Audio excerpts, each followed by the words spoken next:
մինչ օրակարգային հարցերին անդրադառնալ, նախ այս դատական նիստից ձեր սպասելիքների եւ արդեն որոշման հետ կապված ձեր դիտարկումները խնդրեմ։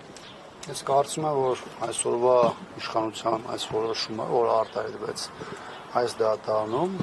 ուղիղ կապ ունի ձեր ասած այն քաղաքական օրակարգային հարցերի հետ, որը թողել եք այս հարցից հետո, որովհետև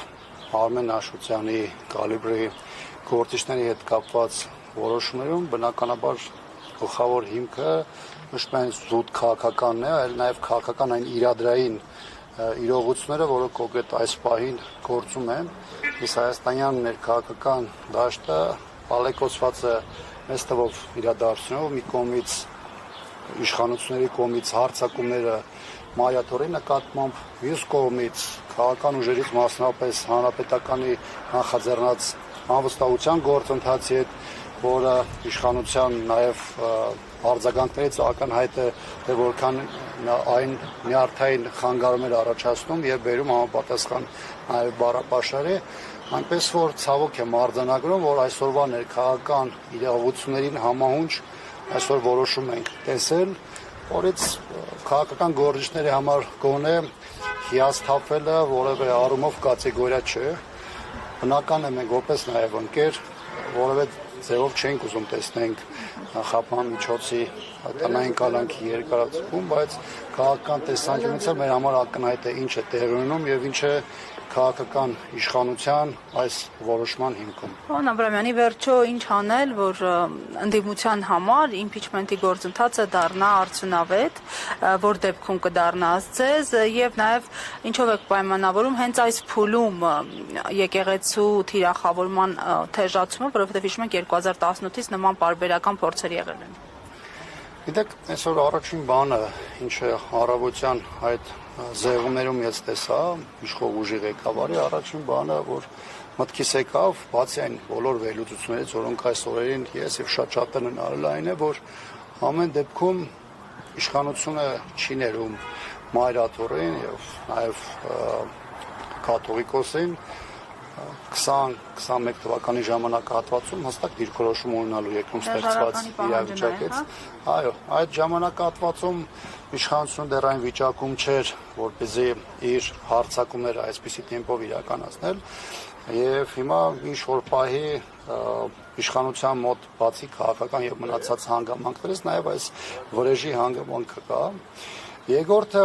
այն ինչ որ ձեռնարկել է այս իշխանությունը եւ որպես հետևանք նաեւ բերել մեր ժողովրդի գլխին,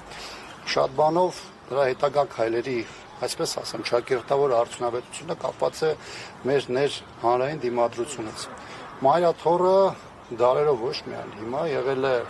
այն կառույցը, որը ինքնության պահպանման, մեր պատմական հիշողությունների պահպանման, вообще հայ տեսակը, լեզուն եւ մեր համոզմունքների պահպանումից բացի նաեւ հանրային դիմադրության կարևոր կառույցներից մեկն է եւ իշխանությունը չի կարող իր պլանները իրականացնել ճանապարհին ունենալով այդպիսի մեծ դիմադրություն ունեցող կառույցի։ Այստեղ խնդիրը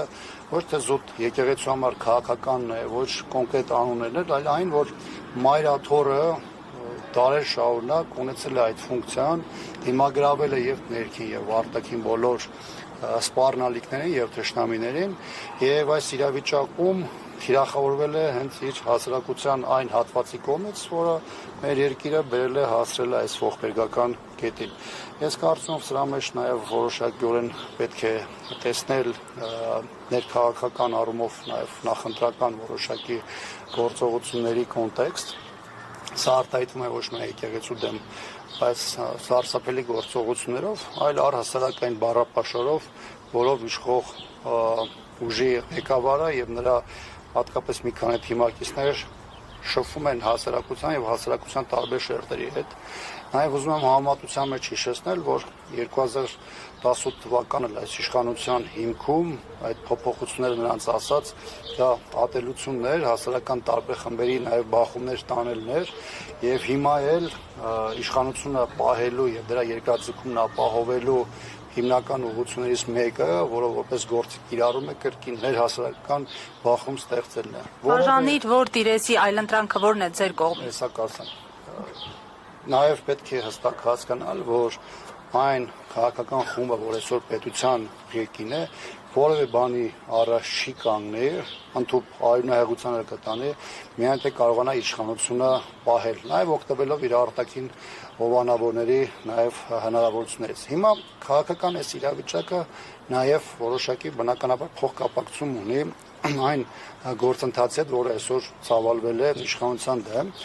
այս անվստահության գործընթացը այս պահին եղած քաղաքական օրակարգի այն լուծումն է,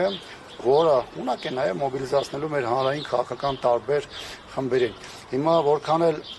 շատ-շատերը փորձում են այս թեման ներկայացնել տարբեր հաշվարկների համատեքստում, գիտեք, դաժե այն մարդիկ, ովքեր այսօր տեսակետ են արտահայտում իրադրային որոշակի զարգացումներից հետո, որը կարող է լինել 5 օր հետո, 1 շաբաթ հետո,